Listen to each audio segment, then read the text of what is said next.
You're full of jealousy. You're full of fear. You're full of envy. You're full of. Hello. Come on. Is anybody home? Yeah. I see the light on, but is there anybody home? Listen, if we're going to get the victory, we need to be victorious on every front. That's right. Amen? Amen. On every front. Yeah. On every front. Every friend. Amen? Amen. You can't just defeat drug addiction and alcohol and expect it's all over. Got lust. Did he say lust? Yeah, lust. And you can fill in the blanks on all the rest of them, amen?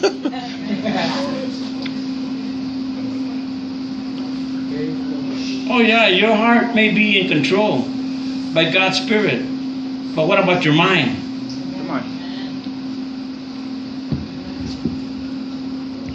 It's not enough for him to just control your heart. He needs to control your mind. Amen? Everything. What about your attitude? Hello. It's your attitude, dude. Amen? I mean, the devil, he'll come at you every which way he can. He uses anything and anyone. Amen? That's right. And you know what's heavy about that? That some of the reasons may sound legit. Like, go witness to the connection. Go tell them about Jesus. Go tell the bartender. Come on. While you order a virgin drink. And you used to be a drunk. Amen? I mean, the devil uses all kinds of things that seem right. But it's just a setup. He's a master of disguises. Amen? Amen? He has only one objective, and that is to take you down. Proverbs 14:12 says, there is a way that seemeth right unto a man, but the end thereof is destruction. I'm reminded of a story. Listen to this. Many years ago, a strong young Indian. Any Indians in the house? Come on. I said, any Indians in the house? Many years ago, a strong young Indian decided to climb up the summit of a nearby snow-capped peak. Sounds like Montana, amen? He put on his buffalo hide shirt, wrapped his blanket around himself, and set out. When he at last reached the summit and gazed over the endless panorama below, feeling the cold against him, he swelled with pride over his accomplishment. Then he saw a motion at his feet. It was a snake, which promptly and pitifully spoke to him. I'm about to die, said the snake. It is too cold for me up here, and I am freezing. There is no food, and I'm starving. Please wrap me under your shirt and take me down to the valley. No, said the young Indian. I know your kind. You are a rattlesnake, and if I pick you up, you will bite me and kill me. No, said the snake, I will treat you differently if you do this for me. You'll be special and I will not harm you.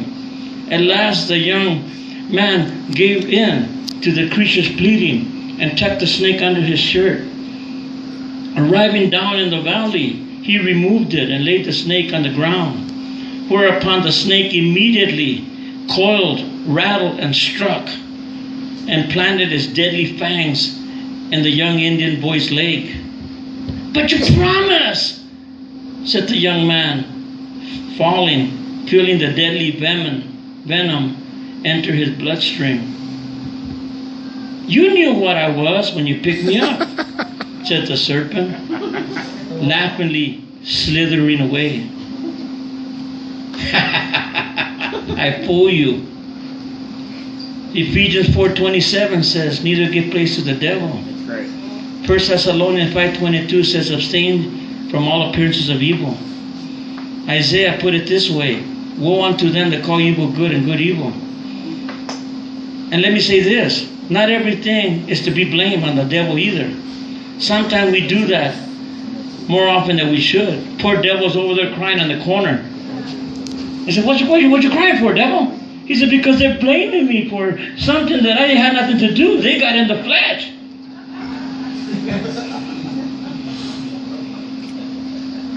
Talking about, I'm innocent of this one. I had nothing to do with it. Amen? Which reminds me of this little girl who was once disciplined by her mother for kicking her little brother in the chins and then pulling his hair. Sally, said the mother, why did you let the devil make you kick your brother and pull his hair? The devil, the little girl says, made me kick him, but pulling his hair was my idea. You can come up to the... Let me close, amen? Jesus. Listen, my brothers and sisters. It's one thing to know the truth, especially like what I've been speaking to you about. Amen? Especially when it has to do with the devil, Satan, and all his devices. I wonder how many of you really know that the devil himself can transform himself as an angel of light. Amen? I mean, he can make himself whatever he needs to make himself to be. He can make himself like a little pobrecito, little poor,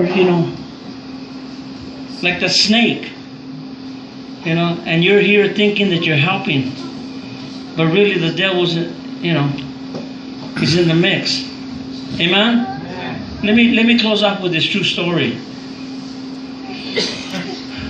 In Vegas it gets really hot.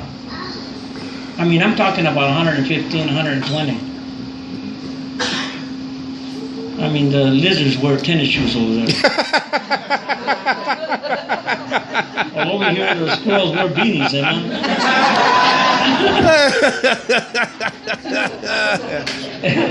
Anyway, listen to this. Jesus. It was one summer night. What was it? A summer night. What was it? A summer night. One summer night. And I was watching TV in the back room. My wife was watching TV in the front room. The door was wide open. My wife goes back there to where I'm at. She says, babe, the neighbor wants to talk to you. I said, okay. And I go and I says, may I help you? He was sweating, amen. I says, can I give you a glass of water? He says, sure. Put some ice in there, a nice gulp it down. I says, give him another one, gulp half of that. I said, what can I do for you?